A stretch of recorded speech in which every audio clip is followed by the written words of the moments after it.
He took a selfie on a plane, but what appeared behind him was terrifying, and it unraveled a conspiracy darker than anyone could imagine.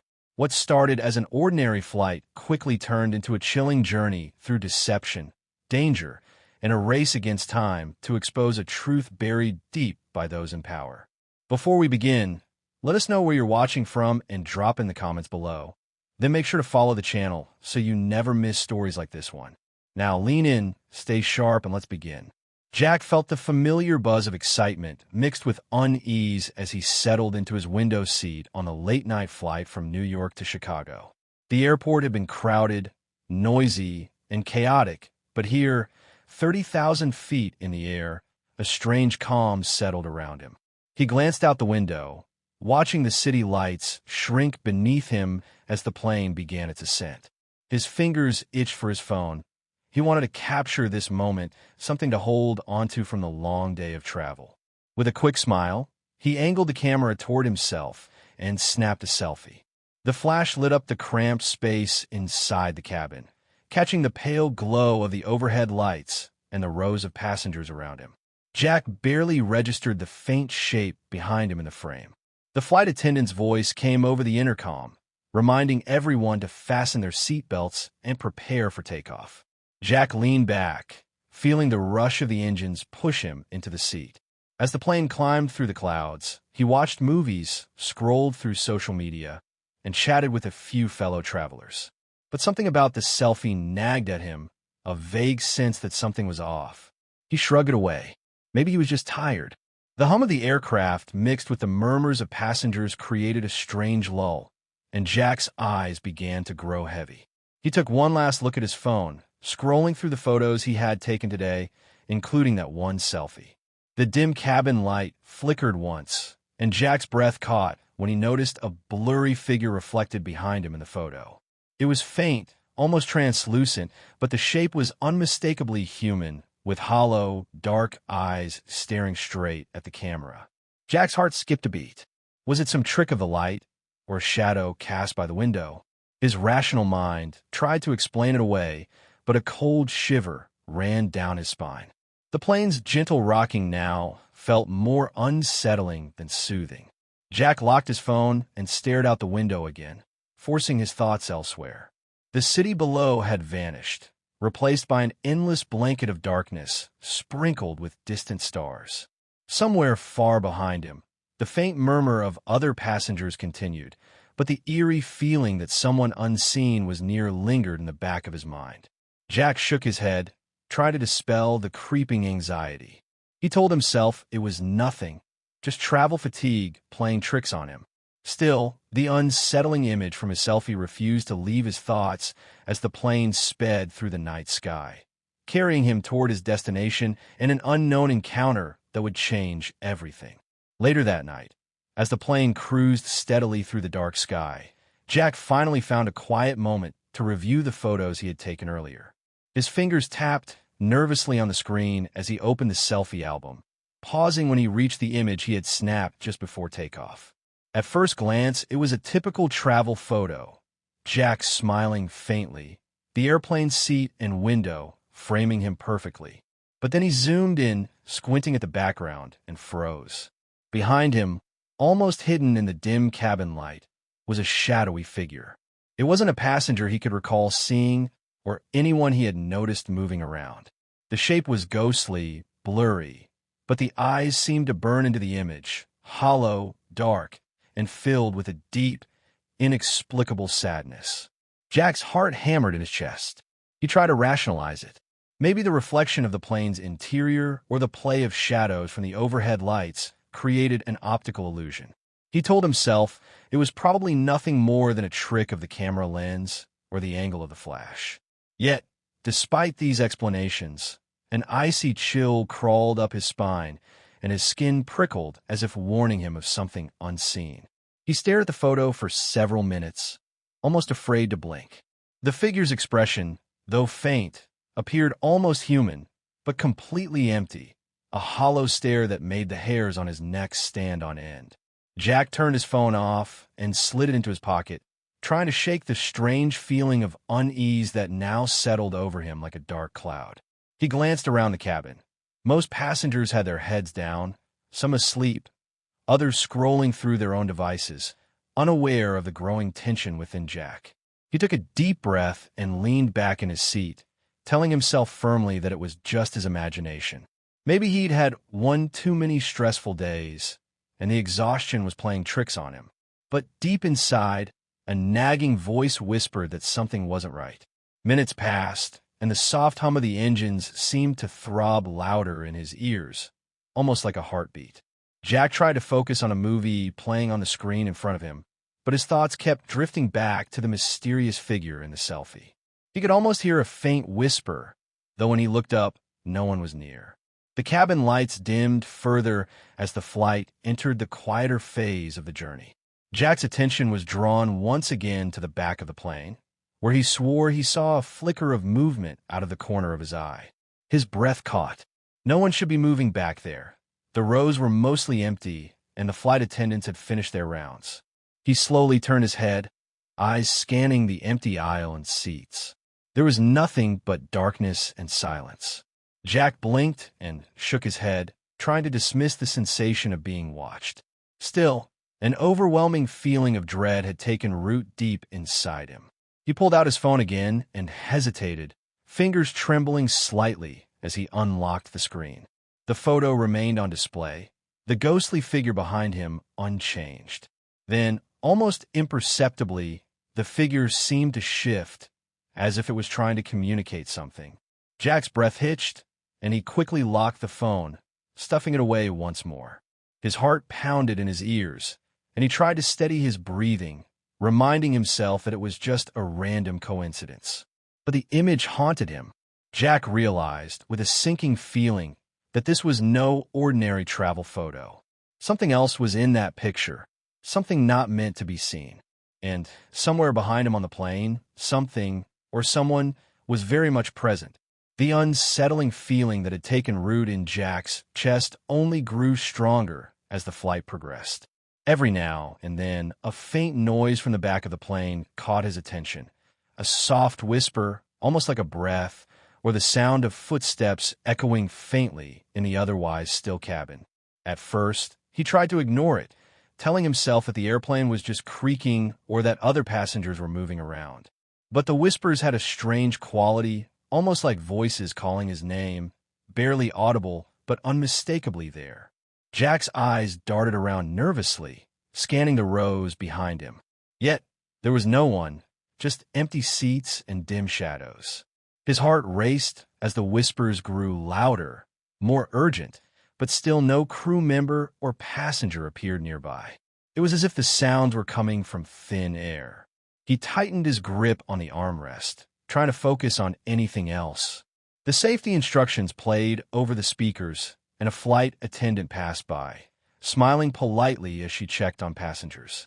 Jack opened his mouth to say something, maybe to ask if she had heard the strange noises, but the words caught in his throat. He wasn't sure how to explain the feeling of being watched by something invisible or the ghostly figure in his selfie photo. Instead, he kept quiet, hoping the sensations would fade. But they didn't. His thoughts were consumed by the figure behind him. Was it some kind of spirit, or had something paranormal followed him onto the plane? The unease crept into every corner of his mind. Jack glanced again at his phone, the only proof of what he'd seen, but his screen flickered oddly, and the image seemed to distort for a moment before stabilizing again. It was as if the figure in the photo was alive, trying to communicate through the digital image. A cold sweat broke out across his forehead. He glanced around once more, and the cabin felt impossibly quiet now, the usual murmurs of conversation and shuffling replaced by a heavy silence. For a moment, Jack considered moving seats, hoping to escape the presence he felt behind him, but the plane was full, and the flight attendants politely shook their heads when he inquired. He was stuck. The shadows seemed to press in closer as the plane sped toward its destination. The whispers rose again, barely audible but unmistakably there, calling his name softly, urging him to listen. Jack's throat tightened as he struggled to make sense of what was happening. His mind raced back to the selfie, to the hollow eyes staring out from behind him, a silent plea trapped in the image. What did it want? Was it a warning, a cry for help, or something darker? He couldn't tell. Panic bubbled beneath the surface, but he forced himself to stay calm, to think clearly. He pulled the blanket over his legs and closed his eyes, willing himself to focus on the hum of the engines and the steady rhythm of the flight. But the uneasy feeling lingered, a constant reminder that something unseen was sharing the cabin with him. Jack's thoughts spiraled, and he found himself trapped between fear and curiosity. Was he imagining it all, or was the figure in the photo real? And if it was, what did it want from him? The plane continued its silent journey through the night, carrying Jack and the mysterious presence toward a destination neither of them could fully understand yet. As the hours passed, Jack knew one thing for certain. This flight would change everything. Jack's unease grew heavier with every passing minute. He could no longer ignore the eerie sensations crawling along his skin or the persistent whispers that seemed to echo from nowhere and everywhere all at once. Driven by a mixture of fear and curiosity, he slowly turned his head to glance behind his seat, hoping to see what might be causing this strange feeling. His eyes scanned the rows directly behind him. At first, all he saw was darkness punctuated by the faint glow of reading lights and the occasional shifting of blankets. No one was there, just empty seats and shadows stretching out in the dim cabin. His heart pounded as he focused on the empty space, trying to convince himself that it was nothing, just a trick of the light or his mind playing tricks on him. But then, when he looked back at his phone, the figure in the selfie appeared clearer than before. The ghostly presence seemed to sharpen, revealing more detail. The hollow eyes stared out with a desperate intensity, and the pale, translucent face was unmistakably human. Jack's breath caught in his throat. It was as if the figure was alive within the photo, trying to reach out from another world. The whispers around him grew louder, becoming a soft chant, calling his name over and over. His pulse quickened, and he felt a cold breath brush the back of his neck. Instinctively, he twisted around in his seat, but again, no one was there. Just the empty rows and the faint hum of the aircraft engines. He felt isolated, as if caught between two realities, the one everyone else saw and the hidden world that the photo revealed. Jack's mind raced. Could this be some kind of warning? Was the figure trapped on the plane, lost between the present and the past? His phone flickered suddenly, the image distorting like static on an old television screen. Panic welled up inside him, and he clenched his fists, fighting the urge to scream. Around him, passengers remained oblivious, some asleep, some reading or watching movies. Only Jack could sense the invisible presence. He closed his eyes for a moment and tried to calm his racing heart, to focus on something grounding. When he opened them, he noticed a faint shimmer in the air behind his seat, like heat rising off pavement in the summer. The whispers turned into a barely audible phrase, a plea, "Help me." Jack swallowed hard.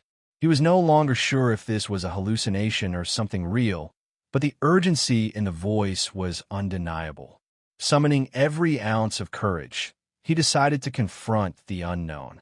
He slowly shifted in his seat and reached back, trying to touch the empty space where the presence seemed strongest. His fingers met nothing but cold air. Still, the sensation was vivid, a presence so close it was almost tangible. Jack's mind flashed to stories he'd heard about ghosts and spirits trapped on planes or at airports, unable to move on. Could he be witnessing the same? The thought sent a shiver down his spine. He looked once more at the selfie on his phone, then back to the empty seats behind him. The plane continued to hum steadily, carrying him toward Chicago, but Jack felt as though he had crossed a threshold. Something unseen was on board, tied to this flight, to this moment, and it was reaching out to him. The question was, why him? What was it trying to say? Jack's fingers tightened around his phone, and he made a silent promise to find out. Whatever this was, he wouldn't turn away. The terror that had gripped him moments before now mingled with a strange resolve. As the plane pressed on through the night sky, Jack braced himself for the answers that might come. Answers hidden behind the terrifying figure that had appeared behind him in a simple selfie. Jack hadn't expected anyone to notice his restless glances or pale face. But then an elderly woman, sitting 3 rows ahead, suddenly turned around and caught his eye. Her gaze was sharp yet kind, carrying a strange knowing that unsettled him. She leaned closer and whispered, "You've seen it too, haven't you?" Jack blinked, startled by her directness. "Seen what?" he asked cautiously, lowering his voice. The woman's eyes darkened with a mix of sorrow and warning. "The ghost passenger," she said softly. "This flight, it's been haunted for years. People talk about him, a man who vanished without a trace, trapped between worlds. Some say he's trying to warn us." Jack's heart pounded louder. "Vanished? On this flight?" The woman nodded solemnly. "Years ago, there was a tragedy. The man tried to stop something terrible, a hijacking plot that never made the headlines. He disappeared midair, and no one ever found him. They say his spirit lingers, looking for justice." Jack felt chills run down his spine. He had thought he was alone in his fear, but now the pieces began to fit together. The ghostly figure in his selfie, the whispers, the cold presence, it all made horrifying sense. "Why haven't the crew said anything?" Jack asked, eyes narrowing. "Some things are better left unsaid," she replied, voice barely audible. "But if you've seen him, you're part of this now. You have to listen carefully. He's reaching out through you." Jack swallowed hard, the weight of the woman's words settling on his shoulders. The cabin around them felt suddenly heavier, the shadows deeper. He glanced down at his phone again, the selfie image flickering faintly in the low light. The hollow eyes seemed to plead silently for help. The whispers returned, a soft echo in the back of his mind, growing clearer with every passing moment. Jack felt torn between fear and a strange determination. He wanted to run, to forget the whole thing, but something inside him urged otherwise. The old woman reached into her bag and pulled out a small, worn notebook. She flipped it open to a page filled with clippings and handwritten notes. Articles about the mysterious disappearance, eyewitness accounts, even strange symbols scrawled in the margins. "It's not just a ghost story," she said. "There's more to this than anyone knows. If you want to survive this flight, you have to help him find peace." Jack felt a chill he couldn't shake. The plane hummed steadily around them, but in his mind, the mystery had deepened. He was no longer just a passenger. He was a part of something bigger, caught in a story that spanned decades and defied explanation. As the lights dimmed further and passengers settled in for the rest of the flight, Jack sat back, clutching his phone and the woman's notebook, ready to face whatever came next. The ghost passenger was real, and Jack was the only one who could hear his call. Jack's mind raced as he clutched the worn notebook, flipping through the fragile pages that detailed decades-old accounts of the mysterious disappearance on this very flight path. The stories were chilling. Passengers who reported strange noises, sudden drops in temperature, and fleeting glimpses of a shadowy figure roaming the aisles late at night. The notebook described the man, a passenger named Thomas Grant, who had been traveling this route years ago when he vanished without explanation. According to the accounts, Thomas had discovered a dangerous secret, something sinister that those in power wanted buried.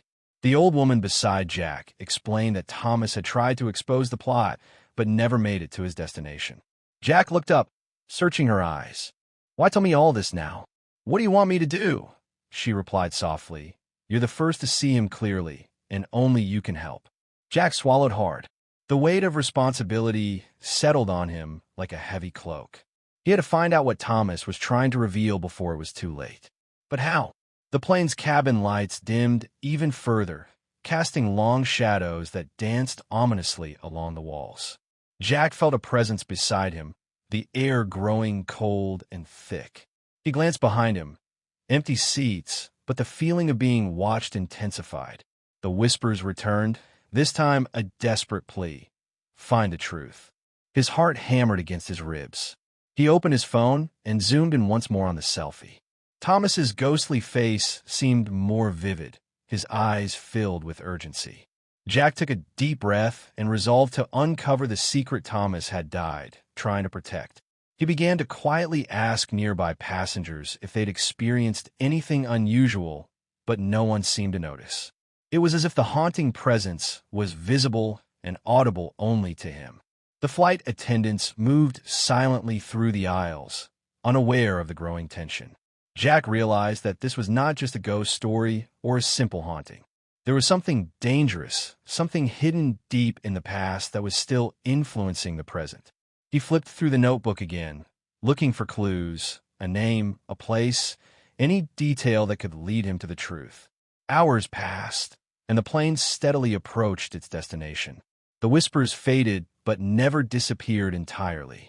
Jack knew that when the plane landed, his journey would only begin. He wasn't just a passenger anymore. He was the keeper of a secret buried in time. And to set Thomas's spirit free, Jack would have to face dangers beyond his imagination. The night outside was still, but inside Jack's mind, the storm had just begun. The plane began its slow descent into Chicago, the city lights flickering through the windows like distant stars. Jack's thoughts were a whirlwind. The notebook, the ghostly figure in the selfie, the whispers urging him to uncover a hidden truth. He knew that once the wheels touched down, everything would change. As the aircraft landed with a gentle rumble, Jack tried to steady his breathing, preparing for what lay ahead.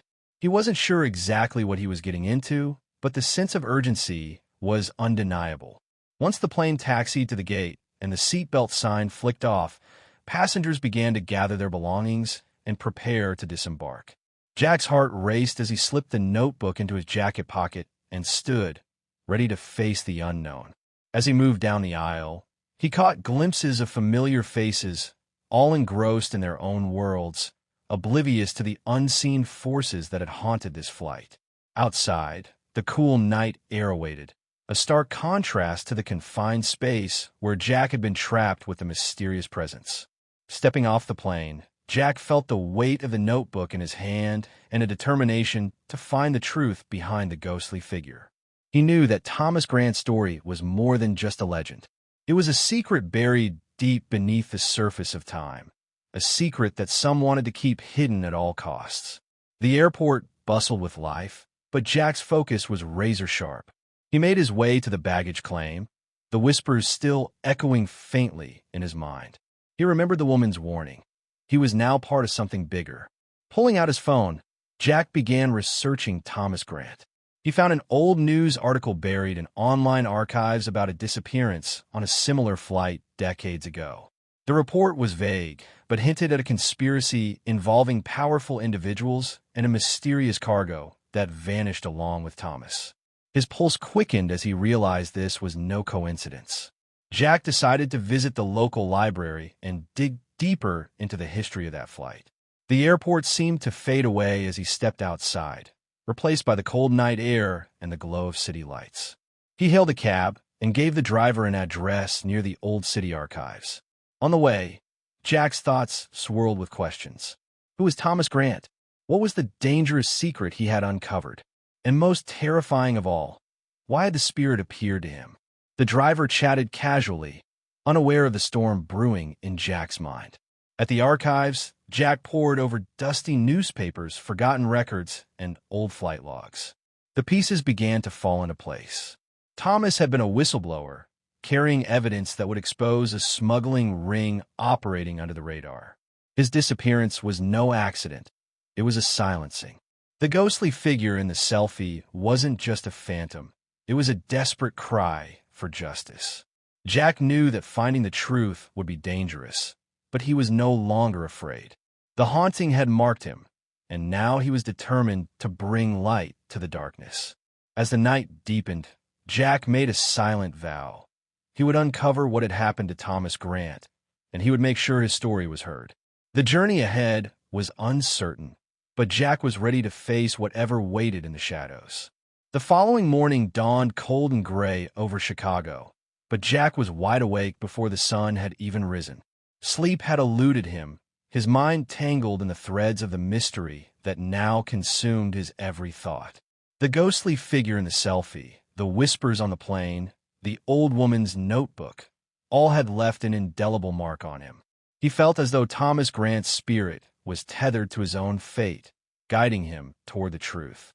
Determined to follow this path, Jack set out early, the notebook clutched tightly in his hand as he made his way to a small cafe near the airport.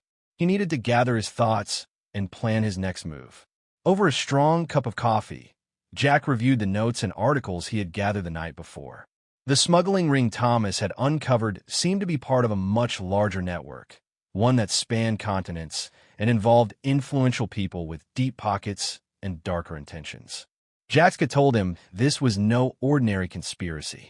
It was dangerous, and those who had silenced Thomas were likely still watching, waiting. Just as he was about to leave the cafe, his phone buzzed. A message popped up on the screen. No sender, just a single line. "You're getting too close." Jack's heart skipped a beat. The warning was clear. He glanced around the bustling cafe, but no one seemed out of place. Was it a threat or a plea? The line between the living and the dead blurred further in his mind. He tucked the phone away and decided to visit the last known address of Thomas Grant, a modest apartment on the city's edge. The neighborhood was quiet, lined with aging brick buildings and flickering street lamps. Jack approached the door, hesitating for a moment before knocking. No answer. He tried the handle. Surprisingly, it was unlocked. Inside, the apartment was sparse but filled with signs of a life abruptly abandoned. Scattered papers, a half-packed suitcase, and a wall covered in maps and notes linked with red string. The place felt like a shrine to a desperate mission, a last stand for truth. Among the papers, Jack found a worn journal. Flipping through, he read Thomas's words, accounts of strange meetings, coded messages, and threats that had grown more frequent and severe. One entry caught Jack's sigh. "If anything happens to me, the truth must come to light. Trust no one. They're closer than I think." A sudden noise startled Jack, footsteps in the hallway outside. His heart pounded as he quickly hid the journal in his jacket. The door creaked open, and a shadowy figure stepped in. Jack held his breath, ready to face whatever came next. The figure spoke softly, "You shouldn't be here." Jack met the gaze of a man whose eyes were sharp and wary. "Neither should you," Jack replied, steady despite the fear rising inside. The stranger introduced himself as a former colleague of Thomas, someone who had tried to protect the truth from being buried. He warned Jack that powerful forces were at work, and that uncovering the full story could put his life in danger. Yet, there was also hope, a chance to expose the smuggling ring and bring justice to Thomas's memory. Jack realized his journey was only beginning. With allies and enemies now revealed, the stakes were higher than ever. The ghost in the selfie was more than a haunting. It was a call to action. As he left the apartment, Jack felt the weight of the past and the urgency of the present collide. The city stretched before him, a maze of secrets waiting to be unraveled. And Jack was determined to find the answers, no matter the cost. Jack stepped out of the dim apartment building into the chilly morning air, the stranger's warning echoing in his mind. The city felt alive but sinister, as if every shadow held a secret and every passerby could be watching. He knew he was no longer just a casual bystander. He was part of something far bigger and far more dangerous. With the journal safely tucked in his jacket pocket, Jack decided to follow the leads laid out by Thomas Grant. The maps, notes, and coded messages pointed toward a warehouse on the outskirts of the city, a place rumored to be the hub of the smuggling operation.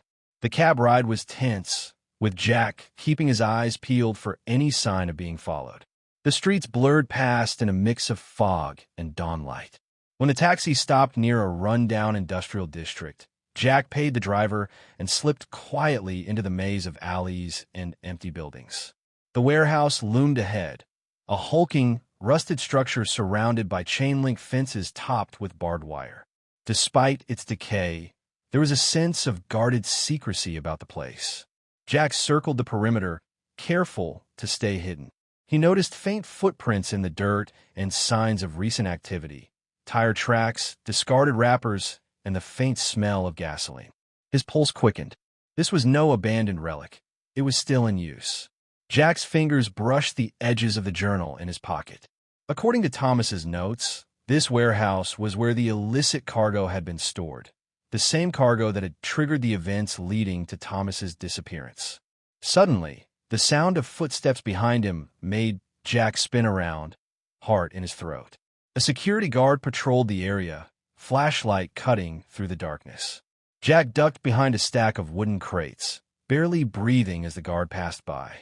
Once the coast was clear, Jack moved closer, peering through a broken window into the cavernous interior. Inside, he could see crates marked with strange symbols, the same ones Thomas had sketched in his notebook. Men moved purposefully, unloading boxes and communicating in hushed tones. Jack's mind raced. This was the proof he needed, but he had to be careful. One wrong move, and he could end up like Thomas, vanished without a trace. He pulled out his phone, snapping photos through the cracked glass. Each flash illuminated the grim scene inside, confirming everything he had feared. The smuggling ring was real, and its reach was wider than he had imagined. As he stepped back to leave, a sharp noise caught his attention, a radio crackling in the distance. Jack froze. His heart pounded as footsteps approached again, this time closer and faster. He darted into the shadows, holding his breath. The whispers from the plane returned, faint but urgent. Find the proof. Gathering his courage, Jack slipped away from the warehouse, blending into the morning crowd as the city stirred to life. He knew now that exposing the truth would be a battle against powerful enemies who would stop at nothing to protect their secrets. But Jack was no longer afraid. The ghost in his selfie had led him here, and he would not turn back. The fight for justice had begun. Jack didn't stop moving until he was deep within the city's tangled core, away from the warehouse and its watchful shadows. He ducked into a small 24-hour diner, its neon lights flickering against the cold morning mist. Seated in a booth near the back, he ordered a black coffee and pulled out his phone, scrolling through the photos he had taken of the smuggling operation. Each image was a revelation. Crates labeled with government tags, men carrying boxes stamped with foreign agency emblems, and, most damning of all, the same symbol Thomas had drawn in his notebook. Jack knew what he had now was explosive. If he could get this into the right hands, it might finally bring justice to Thomas Grant. But who could he trust? He remembered what the stranger at the apartment had said. They're closer than you think. Jack's eyes scanned the diner. Was he being watched even now? A woman behind the counter refilled his mug with a tired smile, and two men in suits near the entrance chatted over greasy eggs. He tried to shake the paranoia, but his nerves were raw. He needed help, real help, someone outside the system. He opened the notebook again and reread a page that Thomas had titled Safe Contact. One name stood out, Maggie Price, a freelance investigative journalist based in the city. Jack quickly searched for her online and found an old article she had written about corruption inside the Department of Homeland Security. It had cost her a job and nearly ruined her reputation, but her fact had checked out. She had gone dark afterward, presumably by choice. Jack jotted down her last known contact address and left the diner, tucking the photos and the journal into his bag. He made his way to the north side of Chicago, where Maggie had reportedly rented a studio apartment above a used bookstore. The bell above the bookstore door jingled softly as Jack entered. The place smelled of old paper and ink. A man behind the counter looked up from a ledger. Looking for something? Jack nodded. I'm trying to reach Maggie Price. I was told she lives upstairs. The man's eyes narrowed. Depends who's asking. Jack hesitated, then pulled out one of the photos from the warehouse and slid it across the counter. A friend of Thomas Grant. I think she'll want to see this. The man stared at the image for a long moment before nodding slowly. Wait here. Moments later, Jack was led upstairs to a cramped but neat apartment. Maggie Price stood in the doorway, sharp-eyed, in her late 40s, with a journalist's wary posture. You said Thomas Grant? She asked, voice edged with suspicion. Jack explained everything. The selfie, the ghostly visions, the flight, the notebook, the warehouse. Maggie listened in silence, her arms crossed. When Jack handed her the journal, her eyes widened slightly. She thumbed through the pages like she was holding a sacred text. I knew Thomas, she said finally. He was stubborn, relentless. He nearly got the truth out, but they shut him down. I always suspected foul play. She walked to a cluttered desk and flipped on an old recorder. If what you're saying is true, We might have one last shot to blow this open. Jack felt relief mixed with adrenaline. He wasn't alone anymore. Maggie laid out her plan. She still had a few connections: rogue analysts, ex-agents, a podcast host with a cult following, people who didn't flinch at danger. If they moved fast, they could publish Thomas's findings, release the warehouse photos, and spread the truth before anyone could silence them. As dusk approached, Jack stood by the window, looking out over the city. The ghost of Thomas Grant had led him this far, but the real fight was just beginning. He turned back to Maggie, determination in his eyes. Let's finish what he started. Maggie wasted no time. The moment Jack agreed to help her go public with the evidence, she set the wheels in motion. Her fingers flew across her old mechanical keyboard as she drafted a story. Not just a headline, but a chronicle of everything Thomas had uncovered, everything Jack had risked to bring forward. The smuggling ring, the symbols, the names in the notebook, the chilling footage from the warehouse. It was all there, stitched together with cold facts and hard evidence. But it wasn't just about publishing a story. Maggie knew this had to hit fast and wide. They couldn't rely on traditional media outlets, many of which had been compromised or scared off by threats. Instead, they built a multimedia release, video, podcast, digital drop, and set it to go live through a network of independent journalists, activist networks, and encrypted forums all at once. Jack, meanwhile, combed through the rest of the notebook, decoding fragments Thomas had written in a kind of shorthand. Some of the entries revealed flight manifests, payments, government names. Others were more cryptic, warnings like they'll bury you in silence and watch the man with the ring. Jack felt the hair rise on the back of his neck. The deeper he dug, the more personal it became. He realized this was never just about smuggling. It was about power, control, and silencing truth. As night fell over the city, Maggie and Jack sat together in the dim apartment, eyes locked on the laptop screen. Everything was ready. The timer was set, 6 a.m. sharp. That would give them a head start before the people they were exposing could shut it down. Once it's out, Maggie said, we move. Phones off. No trace. They'll come for us fast. Jack nodded. He felt the weight of what they were doing, but also a strange calm. This was what Thomas had died for. He couldn't let it be in vain. At 5 a.m., they packed essentials, hard drives, IDs, burner phones, and made their way down the fire escape, not trusting the front door. They walked a few blocks before catching a cab to a motel outside the city, a place Maggie knew had no cameras, no questions. As they sat on the bed, watching the clock tick down, Jack felt the air shift, a tension like a string pulled tight.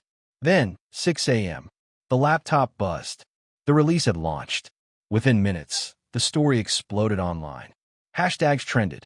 Podcasts blared the recordings. Screens filled with the photos Jack had taken.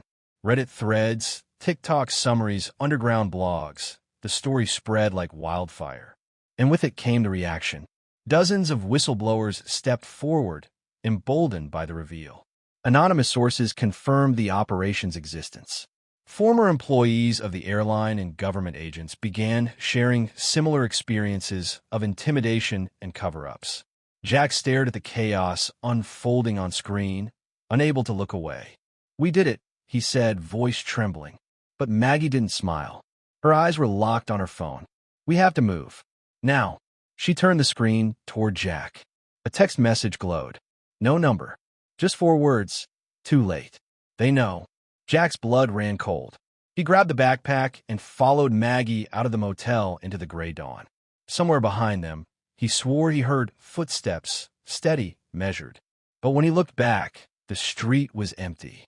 They had lit a fire, but now they were the ones in the crosshairs.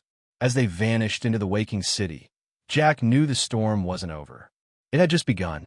By midday, the world had changed. News networks, even the ones Jack thought would stay silent, began cautiously echoing the story. They couldn't ignore it. There was video, audio, documents, and testimonies. The public response was swift and angry. Protesters gathered outside government buildings. Airline stocks plummeted. Investigations were promised. But behind the headlines, a darker current churned. Maggie and Jack moved constantly, staying 2 steps ahead. They used prepaid phones, paid cash, avoided cameras. But even in their most careful moments, they couldn't shake the feeling that someone was following them.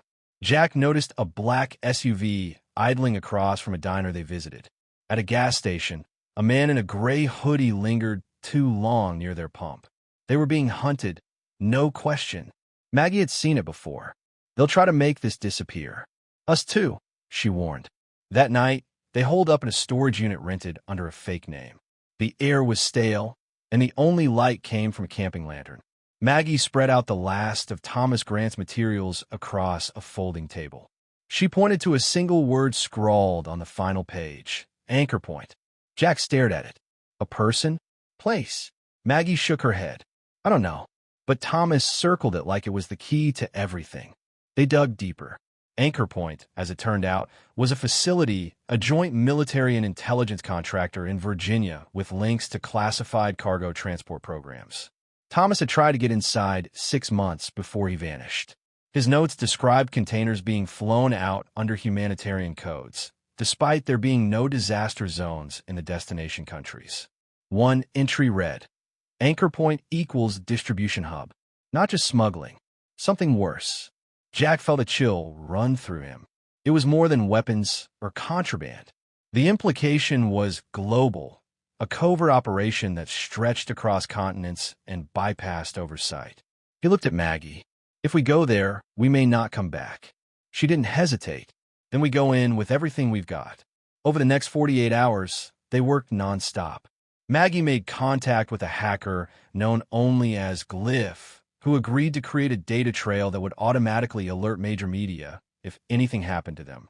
Jack compiled a digital dossier with everything they knew and sent copies to trusted journalists and whistleblower platforms. If they were silenced, their story wouldn't be. On the third morning, they drove toward Virginia in a rusted sedan with fake plates. The roads were long, and tension sat heavy between them. Jack watched trees blur past, wondering how far they'd come from the man who'd taken a selfie on a plane days ago. That memory felt distant like another life. As they neared the state line, they pulled off into a rest stop to check in with Glyph. The reply came fast. Anchor Point security network just went active. They know someone's coming. Jack stared at the screen. There was no turning back now. That night, they parked a mile from the facility and approached on foot.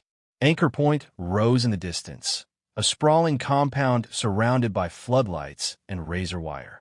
It looked sterile, efficient, and ominous. Exactly the kind of place where secrets lived and truth died. Hidden in the trees, Maggie passed Jack a pair of binoculars.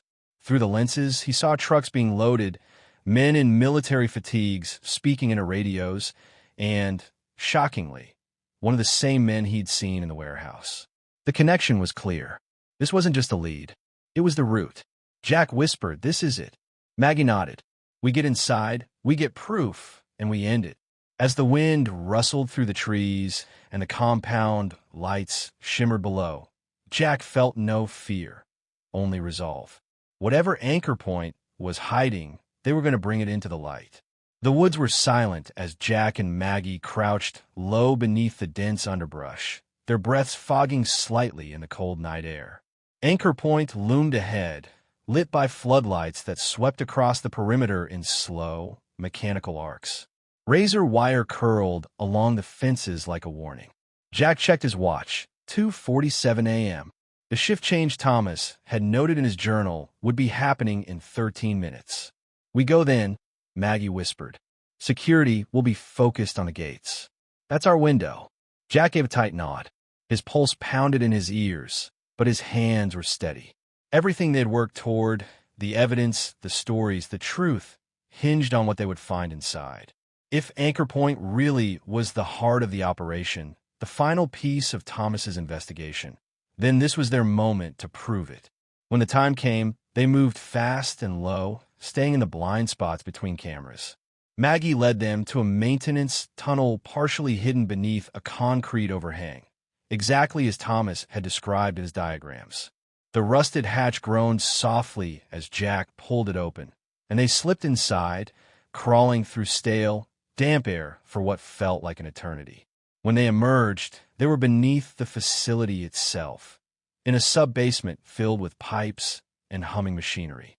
According to the map, Maggie said, unfolding a page from Thomas's journal, the main cargo storage is 2 levels up. There's a stairwell that connects here to the upper floor. They found the stairwell tucked behind a generator room. Every creak of the metal steps sounded deafening, but no alarm was raised. At the top, they found themselves in a wide hallway with white tile floors and fluorescent lights. Surveillance cameras blinked above them. Maggie handed Jack a small signal jammer. Gives us 3 minutes of blind time. After that, they'll know we're here. Jack activated it. A light flashed green. Let's go. They moved quickly, ducking into the warehouse loading area. And there it was, the truth, piled high in rows of sealed crates. Jack's heart dropped. Every box bore a combination of government insignias, blacked-out serial numbers, and the same triangular symbol he'd seen in the photos from the first warehouse.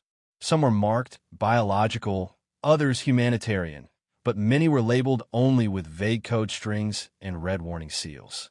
Maggie opened one of the crates with a crowbar. Inside were devices, strange, metallic, unfamiliar. Not weapons in the traditional sense, but clearly not civilian tech. What the hell is this? Jack whispered. Maggie took photos quickly, then moved to a computer terminal tucked in the corner of the room. Let's see what they're logging, she typed rapidly, accessing the internal network. Her eyes scanned line after line of data, then widened. Jack, these shipments weren't just domestic. Look at this. She turned the monitor toward him.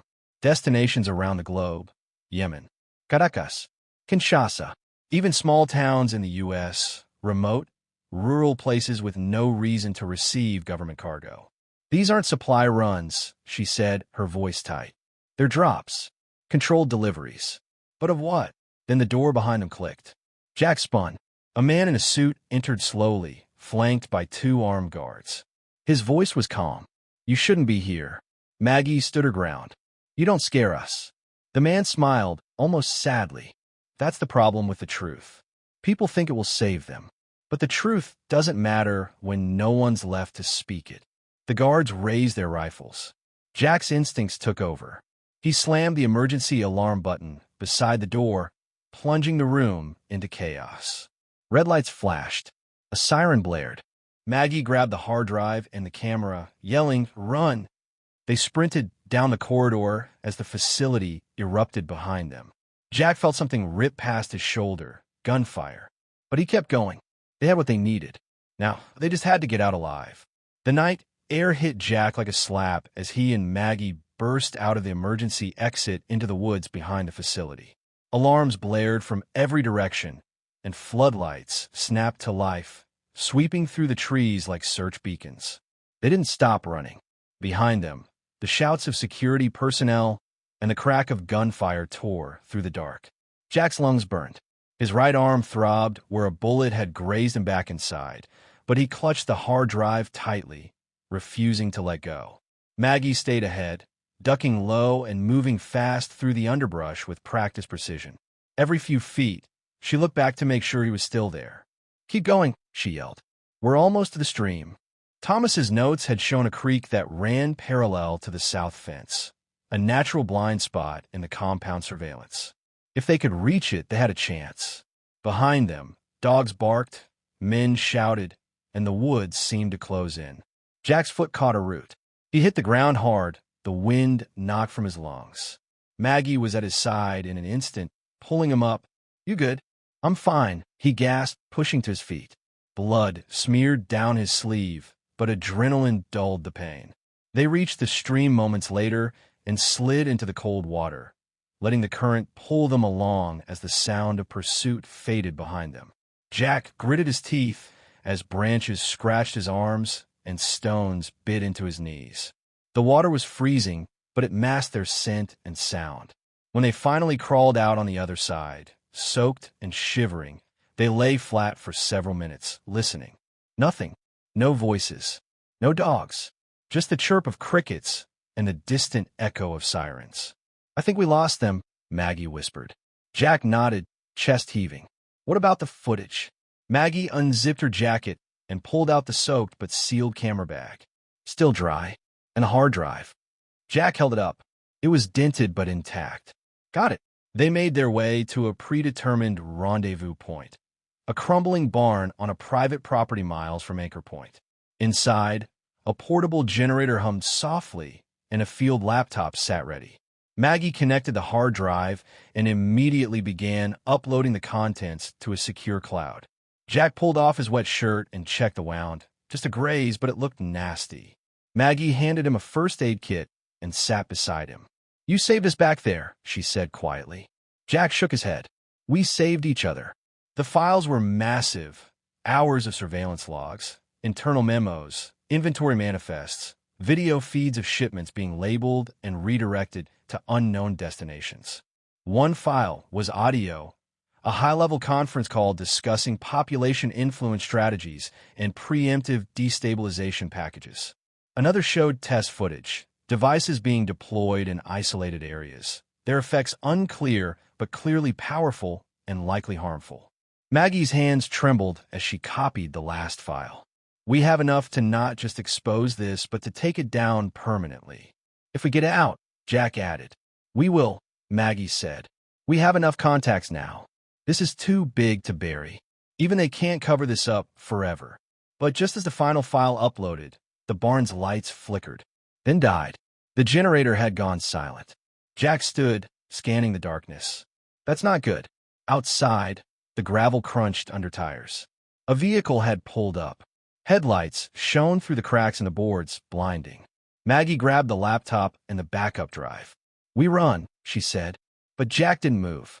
He was staring through a sliver in the wall, eyes fixed on the man stepping out of the SUV. It was the same man from the warehouse. The man from the plane. His pale face lit by headlights. Expression unreadable. Jack felt his stomach twist. "He followed us," he said, almost himself. Maggie touched his arm. "We have to go. Now." And then the barn door creaked open. The creaking door felt like thunder in the silence. Jack stepped in front of Maggie instinctively, shielding her as the pale man entered. Behind him, two more figures flanked the doorway, one of them carrying a suppressed rifle, the other scanning the darkness with a tactical flashlight. The pale man didn't speak at first. His eyes adjusted to the dark, then settled on Jack. "You just couldn't let it go, could you?" His voice was calm, cold. It held none of the chaos from the plane, none of the desperation. Jack's mind reeled. "You were never panicking," he said quietly. "The whole thing on the plane, it was staged." The man smirked, stepping further into the barn. "You're smarter than I expected. That was the test. We needed to know who would notice, who would ask questions. You passed. Unfortunately for you, that means we can't let you walk away." Jack glanced sideways at Maggie, who was silently edging toward the rear corner of the barn, where a broken panel led out to a slope behind the hill. She clutched the backup drive to her chest. The original was gone, uploaded, disseminated. But the physical evidence still mattered. "You won't stop this," Jack said louder now. "It's already out there. The world's going to know." "The world doesn't care," the man replied flatly. "They never do. Give it a few days, another scandal, another distraction. The noise eats the signal. People forget. That's what makes control so easy." Maggie spoke for the first time. "That's what you think. But this time, you underestimated how loud the truth can be." In one fluid motion, she threw a smoke canister from her pocket toward the center of the barn. It clattered once, then hissed, erupting in a thick gray cloud.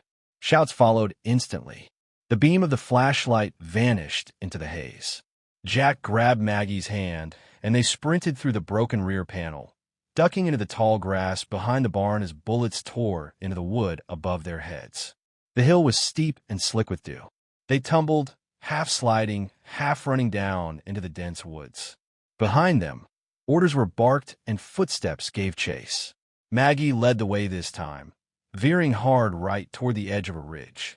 "There!" she shouted, pointing to a culvert tunnel. They dove inside, crawling through the narrow, reeking space. The shouts faded behind them. After what felt like hours, they emerged in a drainage ditch on the far side of a rural highway. Lights flickered in the distance, an old gas station. "We need to split up," Maggie said breathlessly. "They're tracking both of us. We double the chance of one of us getting out." Jack hesitated, still catching his breath. "We're stronger together. We're smarter apart," she said firmly. "Take the drive. Head east. I'll pull them off in the other direction." She pressed the backup into his hands. "This is what matters now." He stared at her, eyes burning. Maggie, but she was already moving, vanishing into the shadows. Jack wrapped the drive tightly in a cloth and ducked low, moving parallel to the road. Every second was borrowed time. Hours later, Jack boarded a bus under a false name, hood pulled low. In his pocket, the drive pulsed with quiet weight, the story they had risked everything to uncover. Around him, passengers stared at their phones, lost in feeds and filters. The world, for now, still spun blind. But that was about to change. He pulled out a burner phone and composed a message to the network of journalists, whistleblowers, and activists they had contacted in the days before Anchor Point. 3 words. "It's all here." Then he hit send. The email went out at 4:03 a.m. Eastern Time. By sunrise, it had spread like wildfire across encrypted networks, private newsrooms, and trusted activist circles. Jack sat quietly in the back of a public library in Asheville, North Carolina, watching it all unfold on a borrowed laptop. Maggie's backup drive had contained everything: video footage, intercepted communications, shipment manifests, and even internal memos from within Anchor Point's command structure. The truth was no longer a secret. It was a storm. By mid-morning, independent journalists were publishing deep dives. Reddit lit up with conspiracy threads, now confirmed as reality. Anonymous whistleblowers corroborated the findings. Hashtags trended. Politicians issued statements. Some denied. Others feigned ignorance. But none of them could explain away the footage of the man on the plane. Jack's first accidental photo, now immortalized online, standing in front of sealed cargo loaded onto a civilian aircraft. With the face of the conspiracy exposed, the public reaction was immediate and volatile. Protesters flooded state capitals. Government agencies scrambled to release statements. Former insiders came forward, emboldened by the evidence Jack and Maggie had risked everything to share. The plan to control information had failed. But even as the world spun toward reckoning, Jack's thoughts remained with Maggie. He hadn't heard from her since they split outside the barn. No text, no sign. He checked the burner phone every hour. Nothing. At dusk, he walked to the edge of a small park and sat beneath a tree, watching the sky turn gold and then lavender. He replayed their last moments over and over, her voice fierce and determined. The look in her eyes when she said, "This is what matters now." He knew she would have made it out. She had to. That night, a message finally came. It wasn't from Maggie. It was from one of the journalists they'd worked with, using a secure channel. The message was brief. "She's safe. Off-grid. She made sure I had this." Attached was a video. Jack opened it, and her face filled the screen. Wind blew her hair across her cheek. She was standing in front of a cabin in what looked like the Rockies. "Hey, Jack," she said with a tired smile. "If you're seeing this, it means we did it. We got it out. I know you're worried, but I had to disappear for a while. You understand why. You always understood." She paused, looking away for a moment. "I meant to say something back there before we split, but there wasn't time. So, I'll say it now. Thank you for trusting me, for running toward the fire when everyone else ran away. If there's still a world standing when this is over, I hope we can find each other in it. I hope." Her voice broke, and she wiped her eyes quickly.